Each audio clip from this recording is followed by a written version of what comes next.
Icambere ico tutokwibagira, ubumwe turondera bushingiye kuri Kristo umwana w'Imana.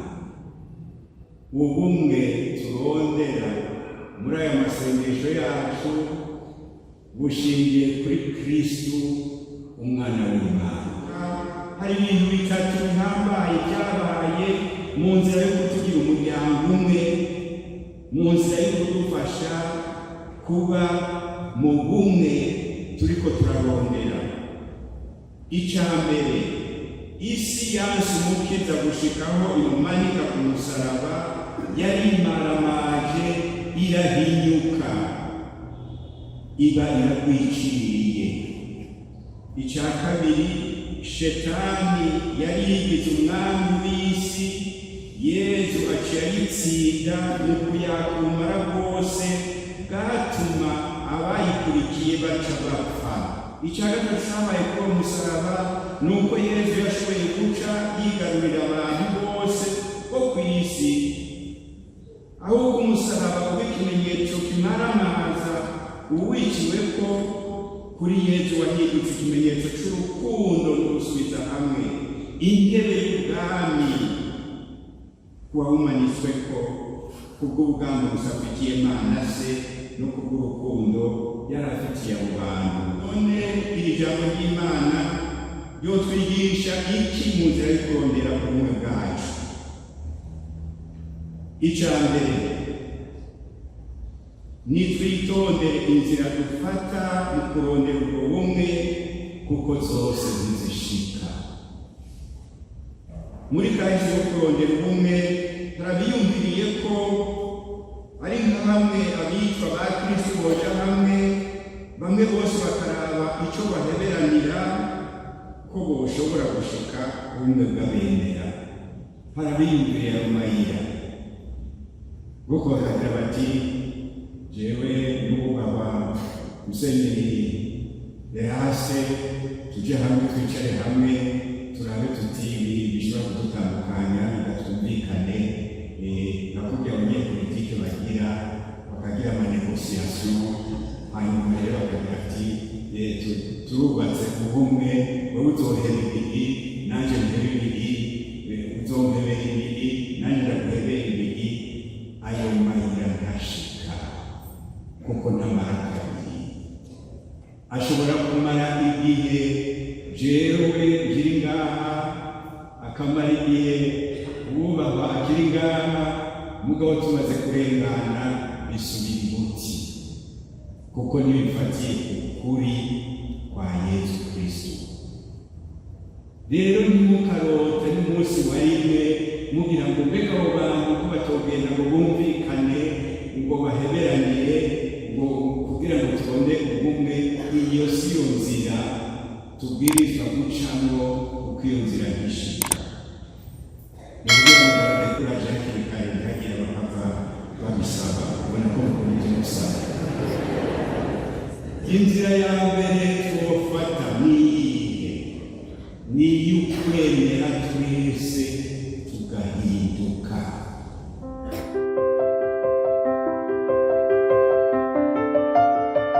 Bashikirize inyigisho irimwo impanuro, novuga nti nari ndabakumbuye kuko umwaka uheze ivyari vyankumbuye kuko nshobora kuza nta bindi vy'abatama naravyifuza, ariko ntivyankundiye.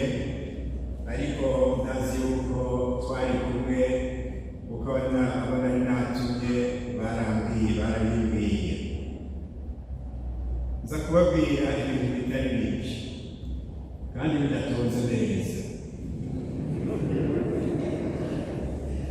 ariko nagomba mufate ikintu kimwe, ngo nanje nindamara kumanikwa abantu bose nzobiyegereza.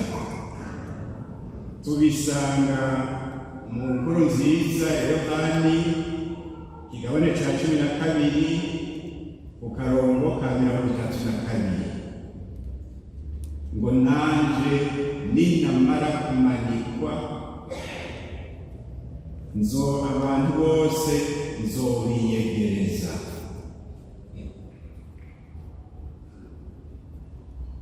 Mu byo nifuza kuvuga mbeda bivuga mu ncamake kugira ngo abazaba basinziriye mu nivyo, nagomba yuko twomenya ico tutokwigera twibagira iyo turiko turasaba ubumwe buza buraduhuza ngaha, ico tutokwigera twibagira nayo ico turi cane. Ica kabiri ndababwire ni kuki arico twoshingirako kuruta gushingira ku bindi byose. Ni kuki ico arico ndababwiye ko tutokwibagira iyo tuje gusaba ubumwe nk'ubu turiko turasaba. Ubwa gatatu, duheze turaba impanuro zimwe z'amayira twocamwo nako twobandanya ducamwo kugira ngo dushobore kuza turubaka buhoro buhoro ubwo bumwe tuje kurondera twaba turiko turarondera. Gira ntangurire. Ica mbere ico tutokwibagira, ubumwe turondera bushingiye kuri Kristu umwana w'Imana.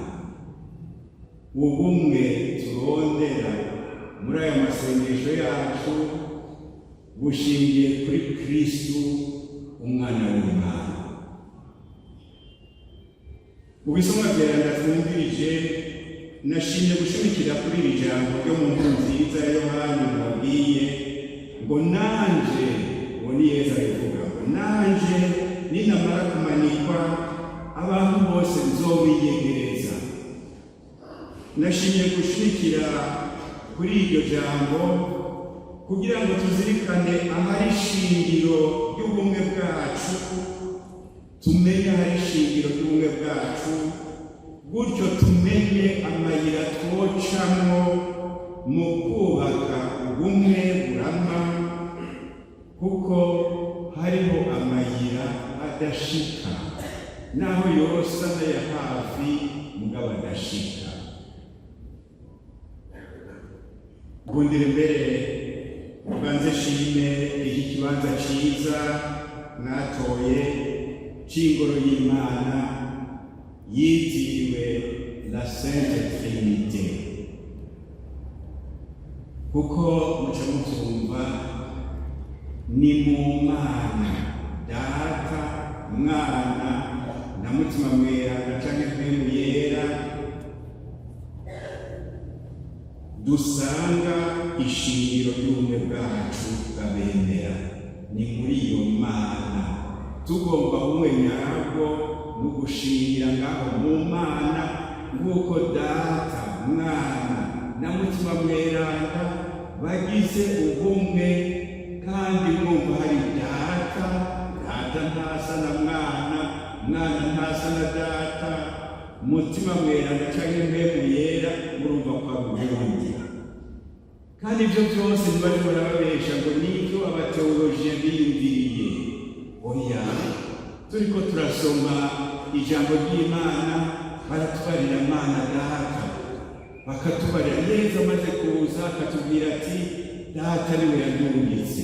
None mwumva akaba amaze kutubwira ko ariyo Data, agira ngo agende akatubarira ngo naho ngiye nzobasigarana Mpwemu Yera canke Mutima Mweranda dusangiye na Data.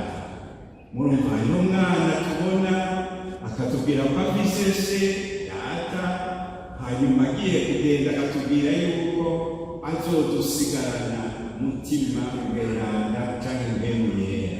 Murumva rero ni Data, Mwana na Mutima Mweranda canke Mpwemu Yera ni batatu, ariko n'ahari batatu bari mu bumwe budatandukanywa na gatoya. Twebwe rero turiko turarondera ubumwe ni mwene ubwo bumwe tubwirizwa kurondera. Uwatubariye kahise kiki gisabisha atubariye ati l'unité dans la diversité, ni ukuvuga kugira ubumwe mugabo budakura yuko hashobora kuba ubudasa ariko ataco bwica. Ndabana akarorero, uwo mwumvise ingene hamaze kuja ngaha abaririmbyi imigwi itatu nimba atari ine. Mwumvise hari umuntu n'umwe uririmba nk'ubundi, none ivyo arico vyonona ahubwo biraryoshe.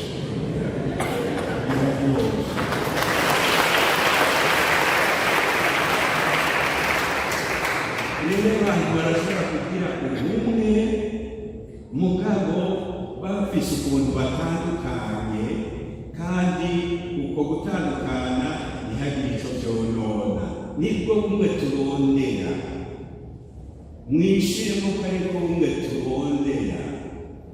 Abogomba yuko tugira ubumwe dusa muri byose baba bariko baravyonona. Ni nk'uko wogira ngo ntihabe hakibaye abagore n'abagabo ntibikunda. Hariho abagabo naho basigaye bambara amapantaro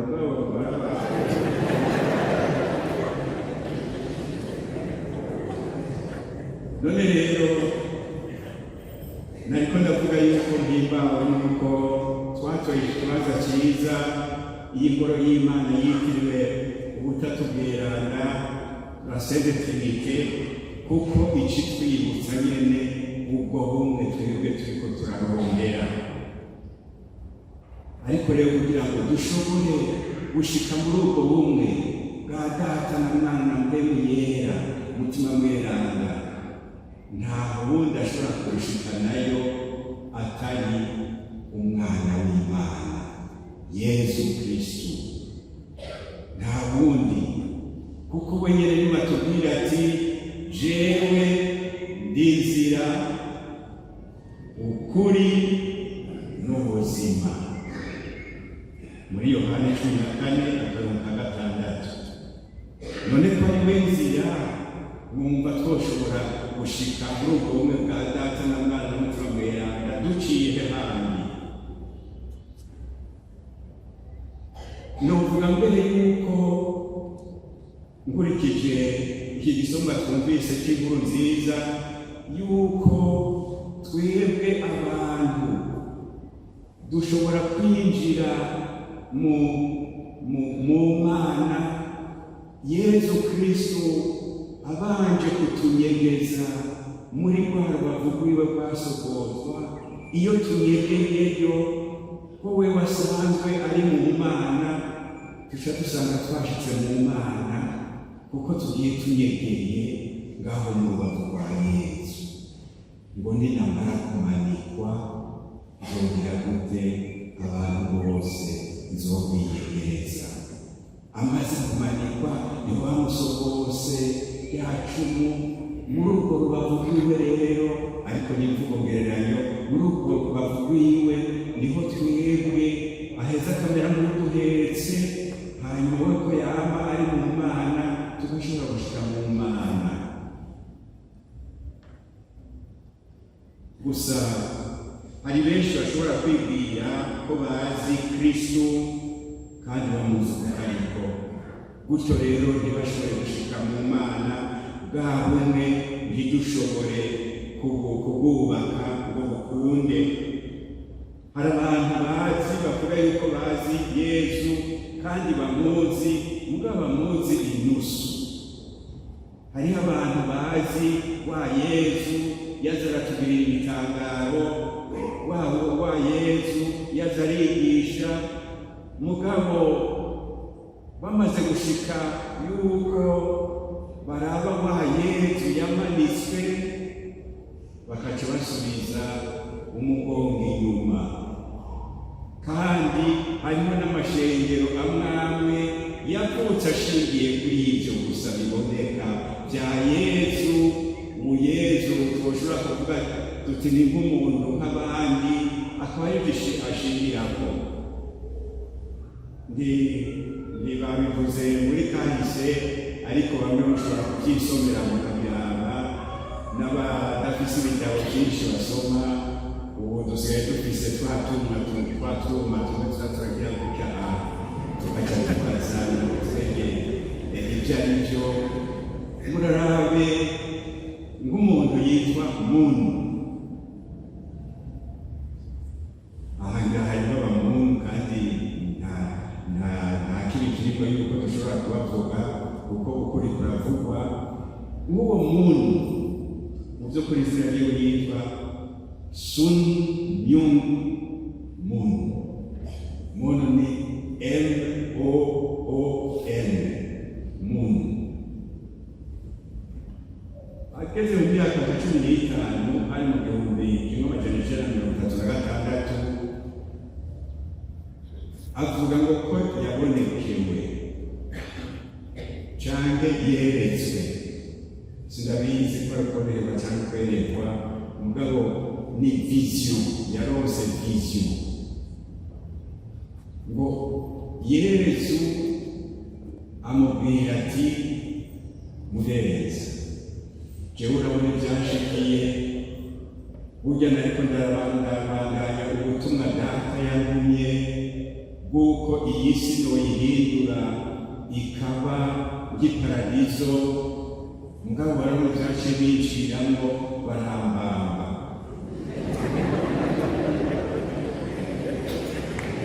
Ati none rero ndagutumye wewe genda ukureyo iyo esheke nagize, kugira ngo ibyo ntashoboye ubishobore, ntuhereze ku musaraba kajere.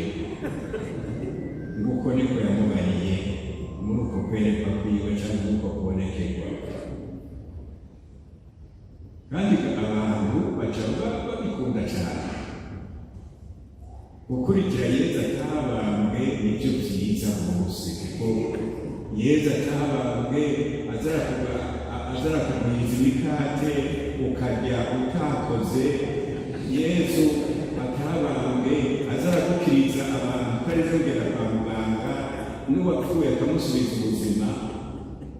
Hariboneka gukurikira Yesu. Twewe si dukurikira none, ariko ntidukurikira Yesu gusa,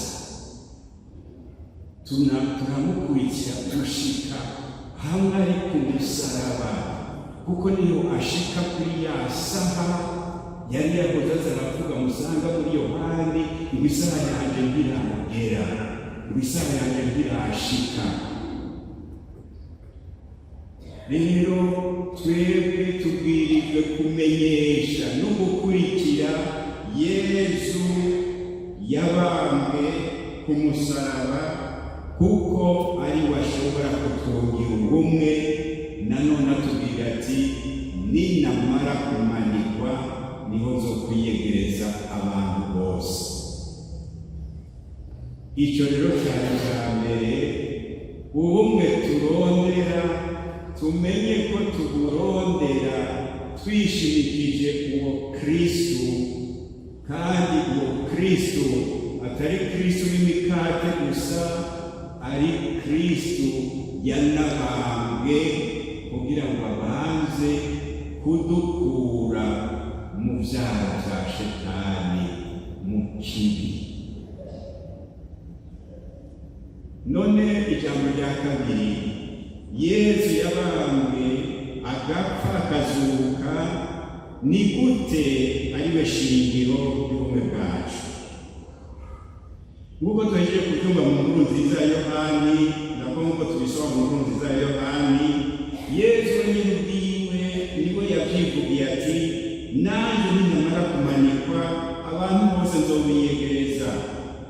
Yohani 12:32. Mu majambo atomoye rero ni ukuvuga ko ari muri icyo kiringo cyo gupfa abambwe ku musaraba, wa mubiri wiwe wari wavutse ari nk'umubiri w'umuntu nk'abandi, waciye wugurukira abantu b'isi yose, uragukira bose.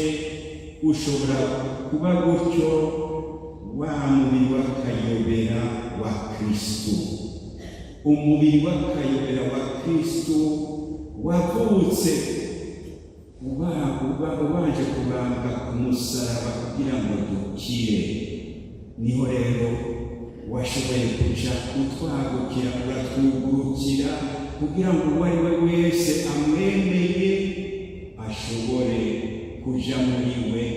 Nico gituma tugira tuti turi umubiri umwe, tubera umubiri umwe muri Yesu Kristo yabambwe ku musaraba agapfa mugabo akazuka. Kuko amaze kuzuka niho rero yaduciriye umubiri mushasha dushobora kugira kubera yuko twamwemeye. Nico kintu rero kihambaye, umubiri w'akayobera wa Kristo wubakiwe ku musaraba mu gupfa no mu kuzuka kwiwe. Ni muri ico kiringo Kristo yashoboye kubyara ekleziya, ya ekleziya yagenewe bose, imwe yerekana isura yayo iboneka mu gihe cya Pentekote. Nico gituma muri Yohani ya saha yari yahoze aza aravuga ati isaha yanje ntirashika, imbere y'ukubabara aca agira ati isaha yanje yashitse. Ni ukuvuga isaha y'ukurangura ubutumwa bwiwe yari yahawe na se, ubutumwa bw'uko iyi si yose yoyishira mu bumwe. Kugira ngo dutegereze iyo saha ya Yesu ariyo yatwungiye ubumwe, nitumenye ko naho Yesu yari yaje ngo atugire abana b'Imana, kubera ko isi yari isigaye iri mu bwami bwa Shetani, Yesu yabwirijwe kubanza kutugobotora muri ubwo buja bw'ubwami bwa Shetani. Mu yandi majambo, kugira ngo Yesu atugire abana b'Imana, abavukanyi biwe, yabwirijwe kubanza kugira urugamba rwo kurwanya Shetani yari yigize umwami w'abantu, kandi umwami atanumwe yashobora kumutsinda. Yesu yabanje kugira urugamba.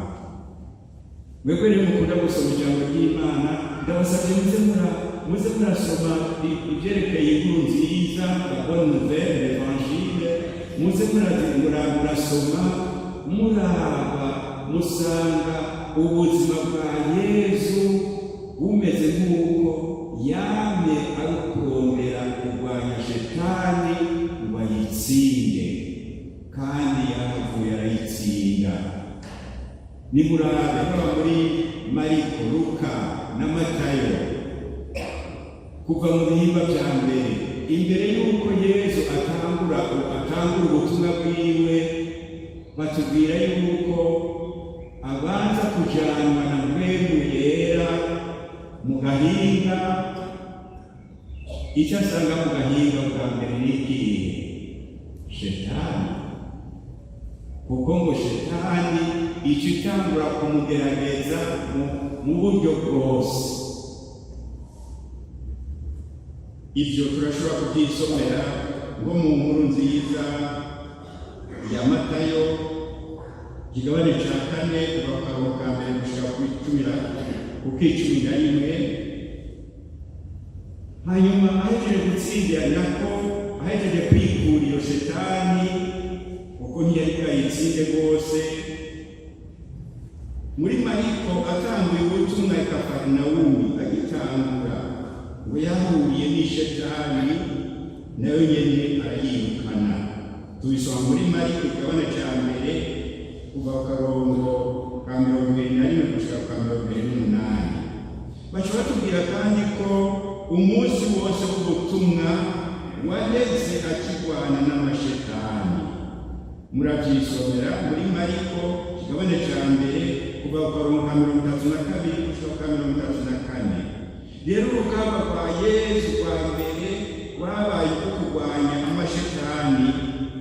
Umwanditsi Luka mu gusozera urwo rugamba rw'aho Shetani yagerageza Yesu agira ati, ihejeje kumugeza muri byose, ishetani imuva iruhande gushika igihe cagenwe kigeze.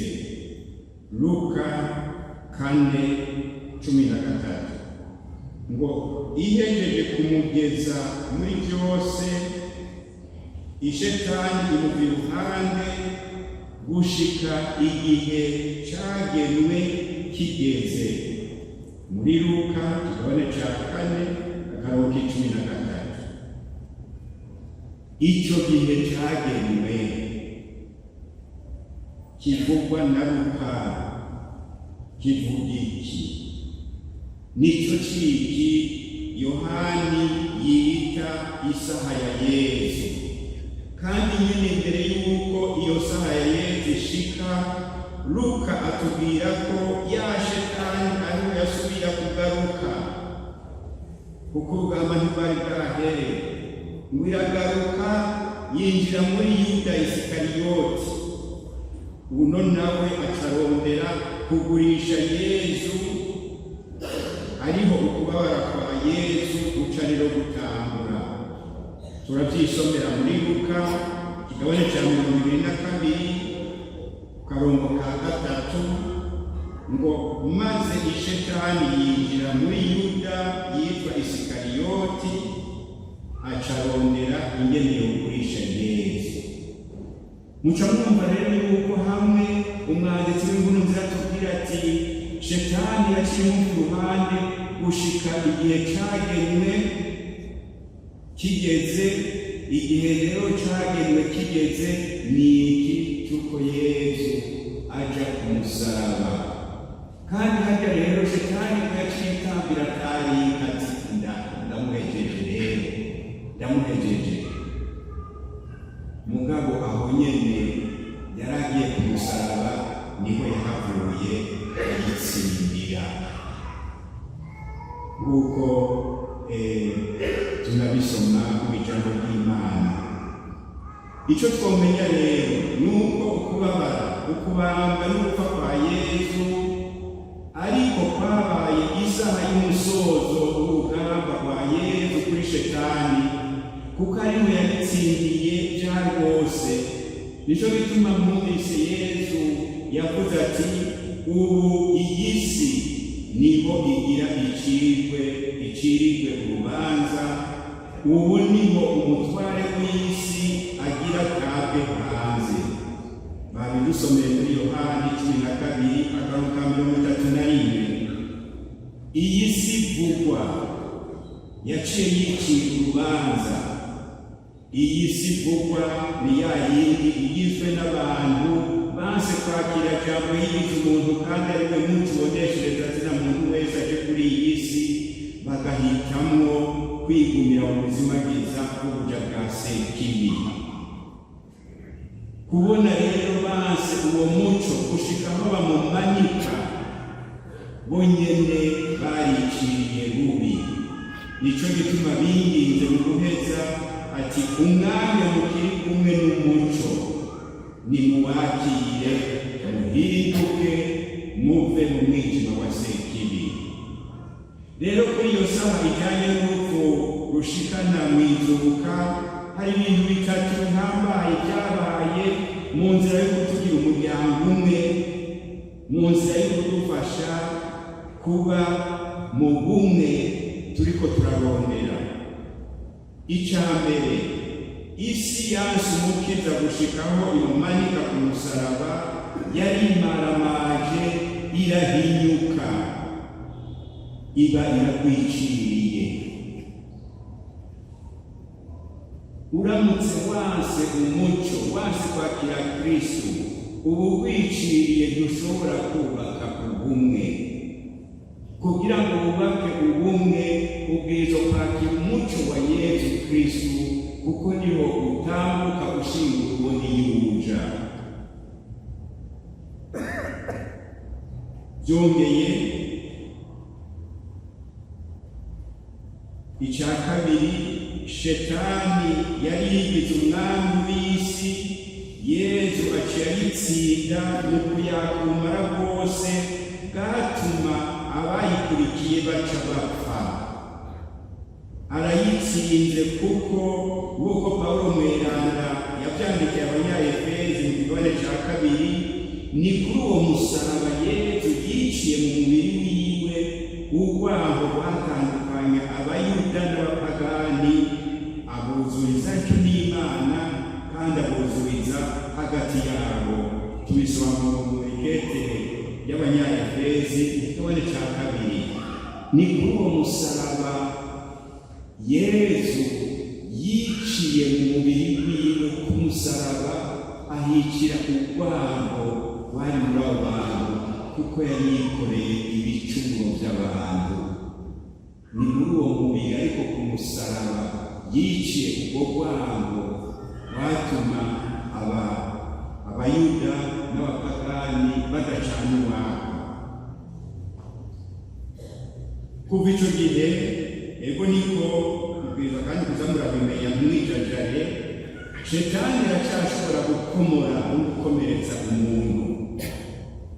Nimwumve ngo Yesu yarayitsinze ngo mugende murararamanga mugira ngo ntibishobora kubakorako. Iracyashobora gukomora no gukomeretsa umuntu, ariko yaratakaje ububasha bwose bwica akagirire yari yihaye kuva ihenze ababyeyi bacu ba mbere. Kuva icyo gihe yaratakaje ububasha bumara bwose bwica. Yesu yarayatse ubumara. Icya gatatu cyabaye kuri uwo musaraba ni uko Yesu yashoboye guca yigarurira abantu bose bo ku isi. Ahubwo umusaraba kuba ikimenyetso kimaramaza uwiciwe ko kuri Yesu wahindutse ikimenyetso cy'urukundo no gusubiza hamwe. Intebe y'ubwami wahumanitswe ko kubw'ubwami busafitiye Imana se no kubw'urukundo yari afitiye abo bantu yagomba kurokora. Ijambo rya gatatu, none iri jambo ry'Imana ryotwigisha iki mu nzira yo kurondera ubumwe bwacu? Icya mbere, nitwitondere inzira dufata mu kurondera ubwo bumwe kuko zose ntizishika. Muri kahise yo kurondera ubumwe turabiyumviriye ko ari nka hamwe abitwa ba Kristo boja hamwe, bamwe bose bakaraba icyo baheberanira ko boshobora gushika ubumwe bw'abemera. Barabiyumviriye ayo mayira kuko bakagira bati, jewe n'ubaba Musenyeri Lease tujye hamwe, twicare hamwe, turabe tuti bishobora kudutandukanya bigatumvikane.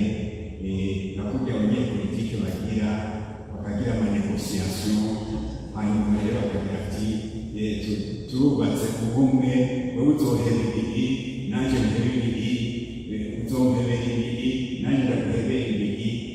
Ayo mayira ntashika kuko ntamara kabiri.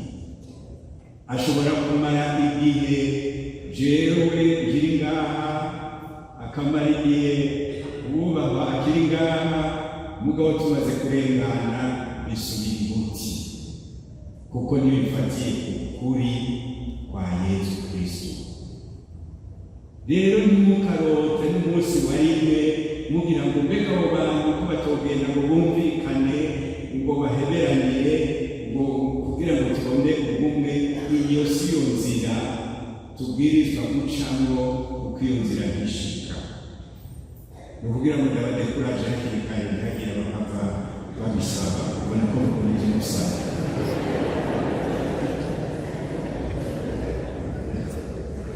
Inzira ya mbere twofata ni iyihe?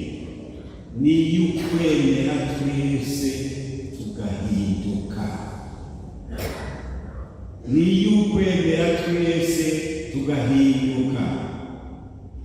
Bantu mwese muri ngaha mu mashengero atandukanye, mugende mutwaye ico. Inzira ya mbere twofata ni iyo kugira gute? Kwemera twese tugahinduka. tugahinduka muri ibyo byose bitadutuma tuba nk'abana b'Imana, abavukanyi ba Yesu Kristo. Kandi bamwe n'abandi murashobora kubona muti ibi n'ukuri naho tubigira, ibi ntibijyanye n'akaranga kuko turi abana b'Imana, ntibijyanye n'akaranga kuko turi aba Kristo. Nibyo twihamahamira twebwe nyene, twebwe duhinduke. Tuzoba rero turi mu nzira nziza y'ubumwe, kandi ubumwe burama. Ko Yesu kugira ngo atwegeranirize hamwe yabanje kutugobotora mu kabi, ntiturote twisubiza rero muri ako kabi, kuko tusubiye muri ako kabi ntitwaba tubishoboye kubaka ubumwe. Nanone burya ubumwe bugirwa n'abidegenja, abaja ntibigera bashobora kugira ubumwe ngo bukunde. Les esclaves ntibashobora kugira ubumwe ngo bukunde, kuko nta n'umwe yigenga. Utabanje gukira ikibi kigutuma kuja mu buja, ni beza ngo bikunde. Ico ni cyane. Inzira ya kabiri, twihatire kumenya neza Kristo no kumukunda kuruta. Nababwiye yuko hariho bamwe usanga bamenya Kristo ku nusu, abandi bakamenya nabi nabi, abandi bashaka bakamenya bahereye ku by'ubwenge, bakamenya uko Yesu ameze, mugabo ntibakire Yesu wese. Ugasanga hariho nk'uko n'ishengero rigira riti je ndacembe nakiriya ndacembe nakiriya kandi ndacembe, mugabo iki bakwe naho byogenda gute ikino ntitojamo, kuko ndabose ndagishizemo abayoboke bawe babingira handi. Ugomba kwakira Kristo, gerageza kumumenya, kandi umenye wese, umwakire wese.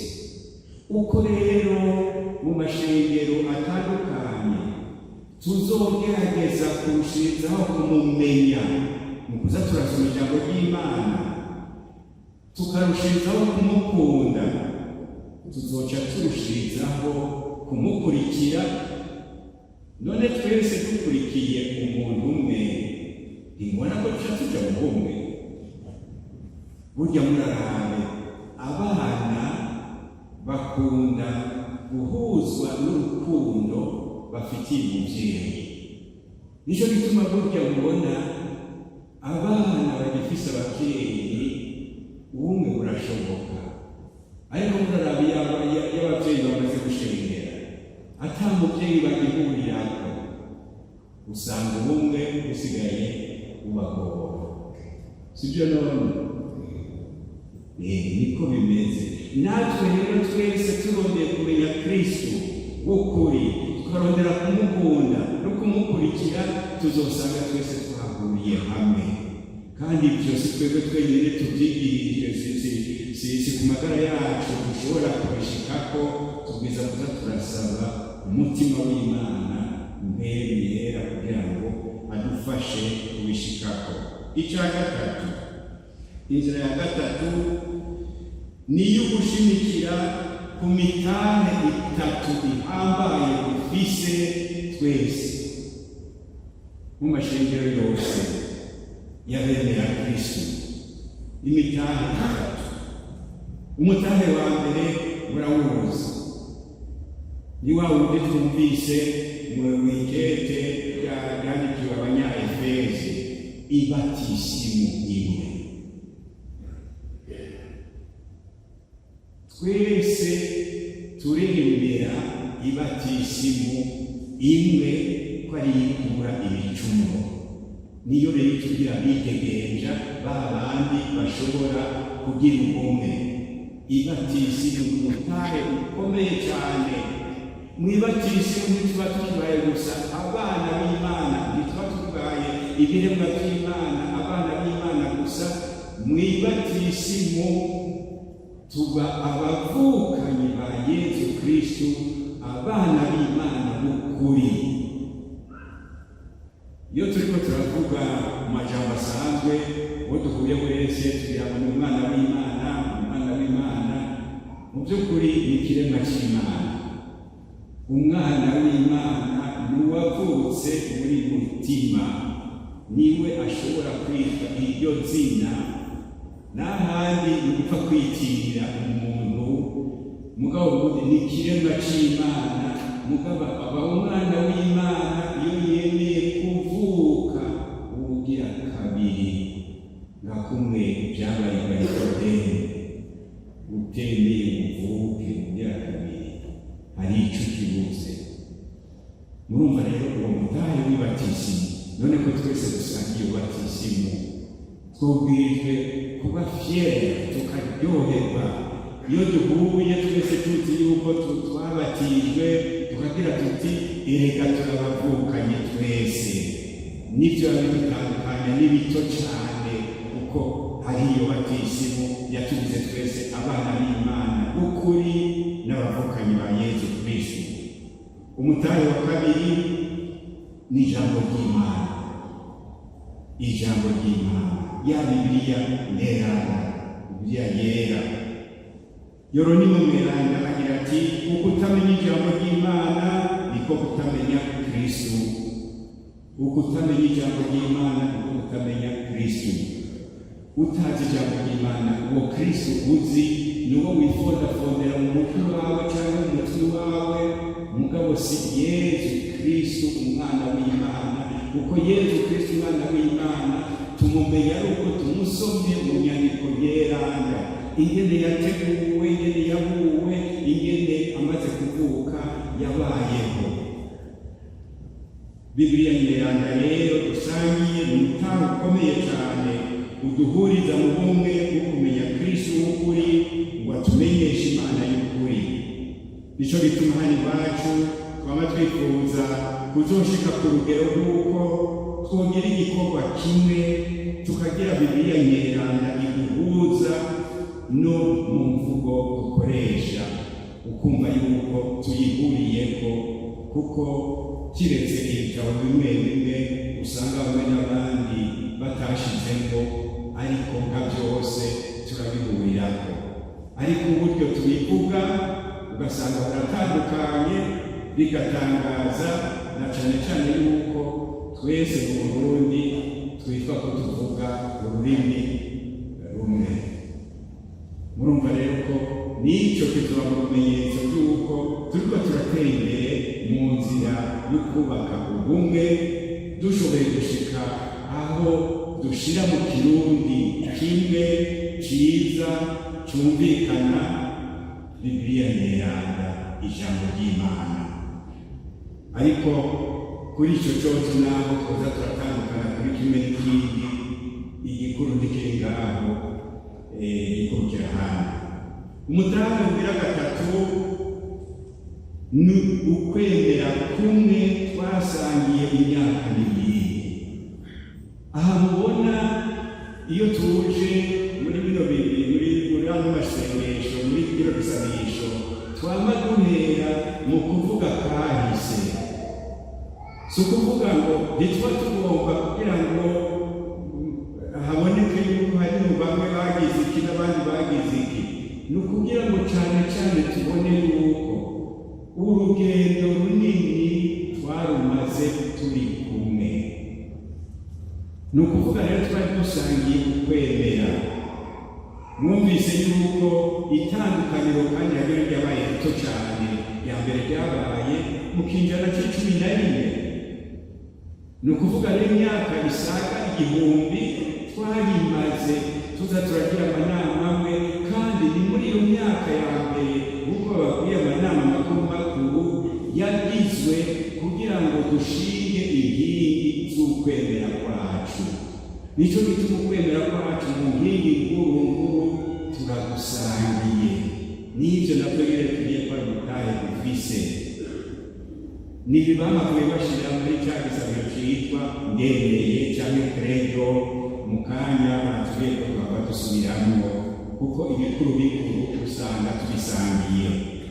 Uwo mutahe w'inkingi z'ukwemera kwacu twashingiye hamwe mu nama tukiri kumwe twese tumenye ko ari iragi rya twese, si rya bamwe gusa, ni rya twese. Inzira ya kane yasubirizwa agaragaza ko nituba abantu bakunda ukuri kandi buzuye urukundo. Nituba abantu bakunda ukuri kandi buzuye urukundo. Tudakunda ukuri, tudafise urukundo, ntidushobora kubaka ubumwe. Sinija kubirambiraho cyane, ariko imbere y'ukurangiza sinureka kwibutsa ko urukundo ukuri no gushyira imbere urukundo ariyo nzira ituma ayandi mayira yose ashoboka. Atakuri, atarukundo, inzira y'ubumwe ntishoboka. Tudashyize imbere kurondera ukuri naho kuba kutubabaza, mugabo tukakurondera urukundo, ntacyo tuzoshika ko kiboneka. Nico gituma imbere yo gusozera ishimiye kubinginga nka Pawulo, gakumwe Pawulo mweranda yayinginga Abanyaefezi nti nimwigenze nk'uko bikwiranye n'itorwa mwatorewe, mu kwicisha bugufi no mu kugenza buhoro muri byose, mu kwiyumanganya, mu kubwiriranira imbabazi bivuye ku rukundo. Byongeye nimushishikare kuzigama ubumwe bw'umutima mubwungisha amahoro. Niko tubisoma mu bikete byanditswe Abanyaefezi ikigabane ca 4 kuva ku karoro ka mbere gushika ku ka 3. Bavukanye mwese mu guhereza, nagomba ndababwire ko ibi byose turiko turavuga tubyifuza hagati y'amashengero n'amaeklezia atandukanye bizoshoboka ari uko tugiye turumvira umutima mweranda mpemu yera, maze twebwe nyene tukabanza kubishira mu ngiro, duhereye harya muri eklezia yo haziko tugize, ya eklezia yo mu ngo zacu, kuko ahari abakristo babiri cyangwa batatu hariho eklezia, ni umubano wa eklezia.